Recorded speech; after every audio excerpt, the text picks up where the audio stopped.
అందులో ఉన్నారు బయటకు వస్తే అందరూ రోడ్లు అయిపోతారు. అప్పుడు కలుగుతున్నాడు అధికారికి.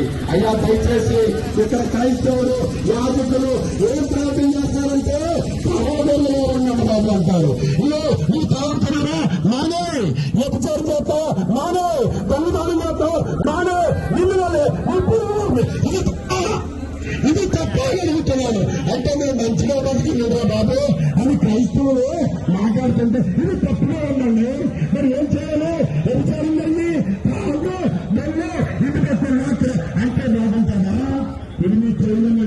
క్రైస్తవులు వెళ్తే మీరు దేశాన్ని బాగుగా ఉంచాలి, దేశం అభివృద్ధిలో ఉండాలి, అందరూ బాగోవాలి అనే మనస్తత్వం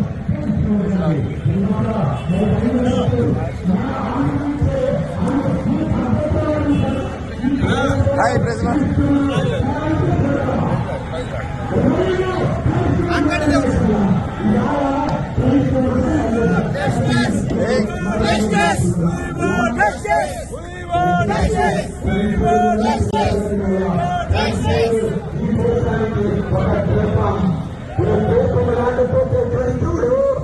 ఈ దేశమే నాశనమైపోతుంది కనుక ఈ దేశాన్ని యాదవండి ప్రార్థన చేయవండి.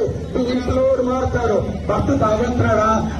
భార్య వచ్చి అయ్యా ప్రార్థన చేయండి, మారిపోయాడు, రెండో వారికి మా భర్త మారిపోయాడు అని మీరు ఈ రోజున క్రైస్తవుల మీద విపక్షాలు జరుపుతారు. దయచేసి మేమందరినీ ప్రేమించేవారమండి, దేశించేవారము కాదు. కనుక అధికారులైన వారు క్రైస్తవుల్ని సక్రమంగా ముందుకు వెళ్ళనివ్వండి. ఈ సినిమాకు దేవుడు దీవించిన గాక.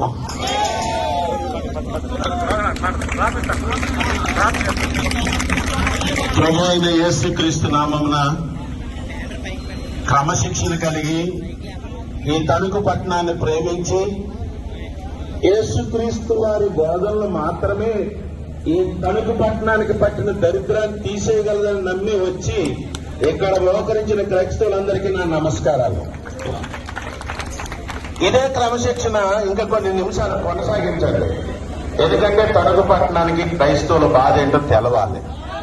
ఎన్నో రోజుల నుండి ఫ్లెక్స్లు కట్టి, ఎన్నో రోజుల నుండి పోస్టర్స్ అంటించి, ఎంతో మంది వాలంటీర్లు, ఎంతో మంది వారి రక్తాన్ని కృషిగా చేసి ఈ యొక్క సభలపై దైవజనులు స్వస్థత కలుగుతుంది, ఈ యొక్క తణుకులో కూడా స్వస్థతను తీసుకురావాలని మంచి దైవజనులు తణుకు తీసుకురావడం జరుగుతుంది.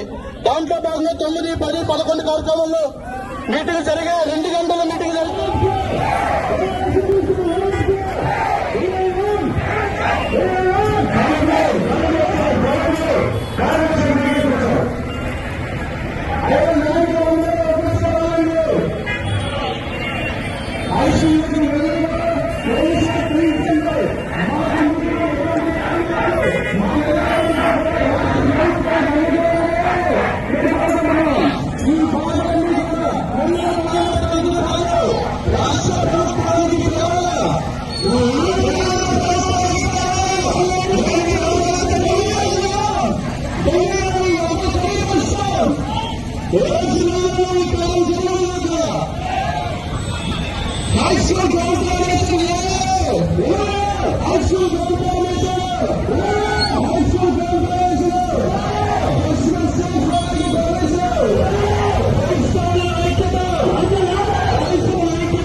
చేస్తున్నాం, ఊరు బాగుండాలని పనిచేస్తున్నాం. మిత్రులారా, ఇలా కాంట్రవర్సీకి వెళ్ళడం కన్నా తణుకు పట్టణం చాలా మంచూరు. తణుకు పట్టణం చాలా మంచూరు. ఎవరైనా రావచ్చు, ఎవరైనా సెటిల్ అవ్వచ్చు, ఎవరైనా ఇల్లు కొనుక్కోవచ్చు, అందరూ హ్యాపీగా ఉండాలనే పట్టణం ఈ పట్టణం. ఈ పట్టణంలో తెలుసో తెలియక కొంతమంది మత వ్యతిరేకులు కావాలని క్రైస్తవ మీటింగులకు అడ్డు పెడుతున్నారు. ఇది ఇలాగ కొనసాగితే గనక మత విద్వేషాలు పెరిగే ప్రమాదం ఉంది. రాళ్ళు వేసే వాళ్ళు ఉంటారు, దాన్ని ఎన్కేజ్ చేసుకునే వాళ్ళు ఉంటారు. ప్రాబ్లం అందరికీ వస్తుంది. మనమందరం సుఖంగా ఉండాలంటే, శాంతంగా ఉండాలంటే, మనమందరం ఐక్యంగా ఉండాలంటే, మనమందరం ప్రశాంతంగా ఒకళ్ళ వైపు వేరే భావాలు లేకుండా సంతోషంగా ఉండాలంటే చేయాల్సిన పనులు ఏంటంటే, గమనించండి, అందరూ కూర్చోండి. ఎవరు గ్రౌండ్కి వెంటనే పర్మిషన్ ఇవ్వాలి. డేట్లు మార్చుకోవడానికి మేము సిద్ధంగా ఉన్నాం, నష్టపోవడానికి మేము సిద్ధంగా ఉన్నాం, మళ్ళా ఆల్టర్నేట్ చేసుకోవడానికి మేము సిద్ధంగా ఉన్నాం. జరిగిన తప్పును సరిదిద్దుకుని మరలా అదే గ్రౌండ్ కి పర్మిషన్ ఇవ్వాలి. పర్మిషన్ ఇస్తే ఈ ఊరికి మంచి జరుగుతుంది. ఈ ఊర్లో అనేక మంది రోగులు స్వస్థపడతారు, అనేక మంది దౌర్జన్యం నుంచి విధులు వదిలేసి శాంతియుతమైన జీవితానికి వస్తారు. ఈ తణుకు ఈ జరగబోయే మీటింగ్ల వల్ల మంచి జరుగుతున్నదని నేను గ్యారంటీ ఇస్తున్నాను. మిత్రులారా, మనం సరి చేసుకుందాం, జరిగిన తప్పులు సరి చేసుకుందాం. క్రైస్తవుల్ని అణగదొక్కడం మానేద్దాం, క్రైస్తవులని ప్రేమిద్దాం. క్రైస్తవులు తిరిగి అంతకు మించి ప్రేమిస్తారు. క్రైస్తవుల్ని అణగదొక్కడం లాంటి మంచి పనులు, అలాంటి ఈ మంచి పనులు కాదండి. మిత్రులారా, గమనించండి. ఈ శబ్ద యంత్రం ద్వారా వినగలుగుతున్న సభ్య సమాజానికి చెప్తున్నాను, ఏ మనిషిని అణగదొక్కకూడదు, ఏ జాతిని అణగదొక్కకూడదు, ఏ మతాన్ని తక్కువగా చూడకూడదు. అది మన సంస్కృతి, అది మన భారతదేశ సంస్కృతి. దాన్ని మర్చిపోయి బాగా లోతుగా దిగుతుంది కదా అని పోయడం మొదలు పెట్టారు. తర్వాత ఎముక దొరుకుతుంది, అది తెరదు. చాలా ప్రమాదం. అక్కడ దాకా వెళ్ళకండి దయచేసి. మిత్రులారా, వజ్రాన్ని చేతిలో పెట్టుకుని నలపడం మొదలెట్టాడు అనుకోండి, ఏమవుద్ది? రక్తం కారుతుంది. ఇంకా నొక్కితే ఏమవుద్ది? లోతైన గాయం అవుద్ది. క్రైస్తవులు వజ్రం లాంటి వాళ్ళు, వాళ్ళు నొక్కడానికి ప్రయత్నం చేయకండి. కారేది నీ రక్తమే, జాగ్రత్త. కారేది నీ రక్తమే. ఎవరైతే క్రైస్తవులు అణగదొక్కుదామని అనుకున్నారో ఈ ప్రపంచంలో వాళ్ళు చరిత్రలో లేకుండా కనుమరుగైపోయారు, బూడిదైపోయారు. క్రైస్తవులు అణగదొక్కడానికి ప్రయత్నం చేయకండి. క్రైస్తవులు ప్రేమ స్వరూపులు. క్రైస్తవులు యేసుక్రీస్తు వారి ప్రేమను అందించడానికి ఉన్నారు తప్ప ఇంకా వేరే ఏం కాదు. ఈ ప్రపంచంలో తణుకు పట్టణంలో బెస్ట్ సర్వీసెస్, మనిషి బతకడానికి కావలసిన, మనిషి సంతోషంగా ఉండడానికి కావలసిన, మనిషికి సంబంధించిన జీవించ. మీకు పనులేమైనా పని చేయట్లేదా? మీ ఇంటికి వచ్చి సర్వీస్ అందించింది ఎవడు? క్రైస్తవుడు కాదా? మిత్రులారా, క్రైస్తవుని చిన్న చూపు చూడకండి. ఈ ఊరికి అరిష్టం, ఈ ఊరికి అరిష్టం. క్రైస్తవుల్ని చిన్న చూపు చూస్తే ఊరికి అరిష్టం, నాశనం అయిపోతాయి. మేము ఈశాన్య మూలన్నాం, జాగ్రత్త. ఈశాన్య మూలన్నాం. ఈశాన్య మూలకి ఏడు ఉండకూడదు, కూల్ ఉండాలి. ఈశాన్య మూల చల్లగా ఉండాలి. మమ్మల్ని చల్లగా చూసుకోండి. మేము మీకు అక్కడ ఎలుగు రాలేదు. పంగ సంస్కర్తల గురించి ఉంటది. చాలా సిస్టమేటిక్ గా గత 25 సంవత్సరాలుగా ఇండియన్స్ మరాఠీ వాళ్ళ పేర్లు చూపిస్తున్నారు. కానీ వాళ్ళు ఎక్కడ తయారయ్యారు చెప్పరు. వాళ్ళు ఎక్కడ తయారయ్యారు? క్రైస్తవుల దగ్గర తయారయ్యారు. ఈ రోజున బీసీలు అందరూ పూలే అంటున్నారు. పూలే గాంధీ, మోహన్ దాస్ కరంచంద్ గాంధీకి మహాత్మ ఎవరిచ్చారు? ఇంతవరకు ట్రేస్ అవ్వలేదు. కానీ నిజమైన మహాత్ముడు జ్యోతిరావు పూలే. ఆ జ్యోతిరావు పూలే తయారైంది ఎక్కడండి? ఈ దేశానికి ప్రైమ్ మినిస్టర్లు ఇచ్చింది క్రిస్టియన్ స్కూల్స్.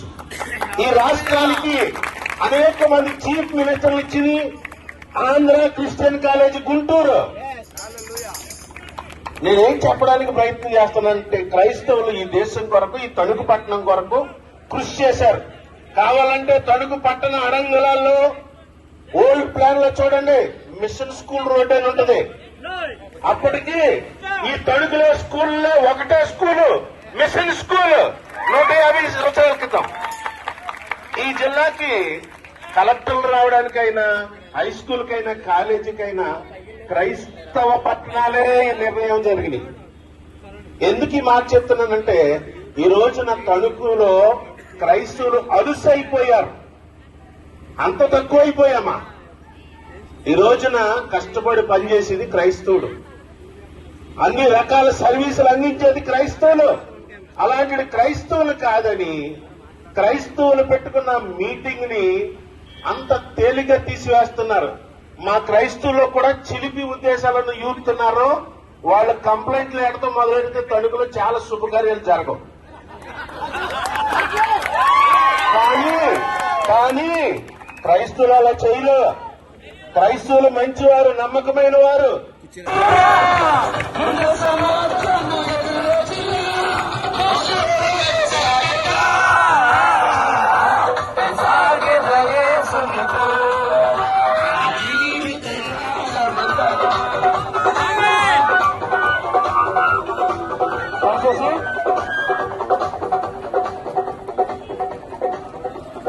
దయచేసి మెయిన్ రోడ్డుకి ఇబ్బంది లేకుండా అందరూ మునిపి రాష్ట్రం ఆలోచన రోడ్డుకి ఇబ్బంది పెట్టిన ట్రాఫిక్ ఇబ్బంది లేకుండా ఇబ్బంది వచ్చాను. ఈ ట్రాక్టర్ వెళ్ళిపోయినా ఉండు, ట్రాక్టర్ వెళ్ళిపోయినా ఉండు.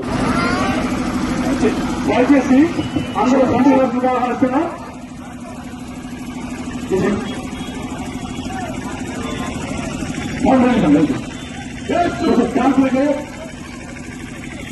ఎదుర దారిలో వ్యాన్ తిప్పుతారు, వ్యాన్ రోడ్డు తిప్పుతారు. వెనుక ఒకసారి ఎదురవరుంటుంది. శివోమం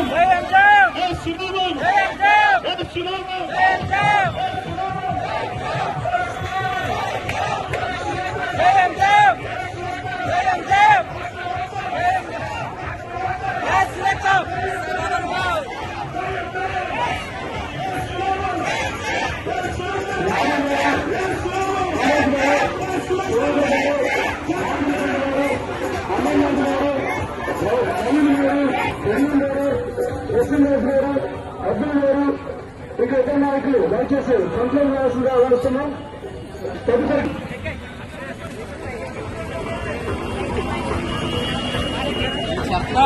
దయచేసి నాయకులందరూ కూడా ఎదుర్కోవాల్సిన ఆలోచిస్తున్నాం. తదుపరి కార్యక్రమం గురించి ఒకసారి ఇక్కడ మాట్లాడుకుని లక్ష్యంగా ఆలోచిస్తున్నాం. మండలానికి వచ్చేటువంటి మన నాయకులు దయచేసి చుట్టుపక్కల మండలానికి వచ్చేటువంటి మనతో మాట్లాడుతున్నారు. లైన్లో ఉండండి. వాళ్ళకి పాటలు కదా నాయకులందరూ కూడా ఒకసారి లోపల రాజశేఖరం గారు, భరత్ గారు గారు, అమర్నాథ్ గారు, నాయక్ బాబు గారు, ప్రసన్న కుమార్ గారు, డోనా రాజు గారు, నవీన్ కుమార్ గారు, ఆనందరావు గారు, కేఎస్ రాజు గారు, చుట్టుపక్కల మండలానికి వచ్చే ప్రెసిడెంట్లు, సెక్రటరీలు, అదేవిధంగా దళిత నాయకులు, రాష్ట్ర నాయకులు మరొకరు వచ్చి ఒకసారి భక్తికరంగా మాట్లాడుకుంటాం. ఆ మధ్యలో మరి రవి అబ్బారమ్మ గారు యొక్క కుమారుడు ప్రకాష్ గారు ఉన్నారు. రవి అబ్బారమ్మ గారు మనతో 2 నిమిషాలు మాట్లాడడానికి సిద్ధమైనారు. వారు మాట్లాడడంతో తదుపరి కార్యక్రమం నుంచి ఒకసారి మనం ఆలోచించుకుని అది తెలియపడుతుందిగా ఆలోచన.